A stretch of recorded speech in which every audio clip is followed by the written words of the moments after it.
రాస్తే రెచ్చగొట్టే వార్త అనుకోవచ్చు, విభజించే ప్రయత్నం అనుకోవచ్చు. ఈనాడులో రాసిన వార్త చంద్రబాబు పంచాయతీరాజ్ రివ్యూ జరుగుతున్నప్పుడు నాదెళ్ల మనోహర్ జోక్యం చేసుకుని పవన్ కళ్యాణ్ గారికి తీవ్రమైన నడువు నొప్పి కారణంగా రాలేకపోతున్నారండి రివ్యూకి, నెక్స్ట్ ఇంకో 4-5 రోజుల్లో పనిలోకి దిగుతారు అని చెప్పారు అన్నటువంటి. అంటే అంతవరకు బాగానే ఉంది, ఓకే అంటే సరిపోయేది. లేదా ఈ శాఖల తర్వాత నేను సమీక్షిస్తాలే అంటే సరిపోతుంది, పవన్ గారు వచ్చాక చేద్దాంలే మీరు వెళ్ళిపోండి అంటే అది హుందాగా ఉంటుంది.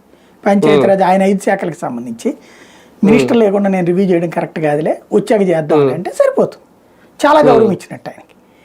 అలా కాకుండా అక్కడ ఆయన క్యాజువల్గా మాట్లాడేసినటువంటి మాట, ఈ నడు నొప్పిగా ఉంది బాగాలేదు అని చెప్పాక నేను ట్రై చేశాను, ఫోన్ ఎత్తట్లేదు అంటే స్వయంగా సీఎం ట్రై చేస్తేనే ఫోన్ లిఫ్ట్ చేయలేదు అంటే అర్థం ఏంటి అక్కడ?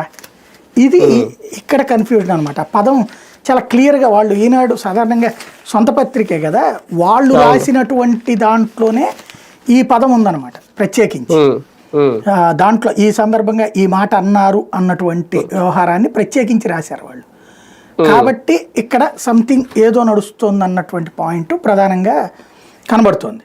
అయితే అంత మాత్రాన ఇంకోటి ఏంటి, కరెక్ట్గా నిన్నటి దానికి అటెండ్ కాలేదు, నిన్న సాయంత్రం వచ్చేటికి ఇవాళ దీనికి వచ్చేటప్పటికి అటెండ్ అవుతున్నారు, ఇది గుళ్ళకెళ్తున్నారు.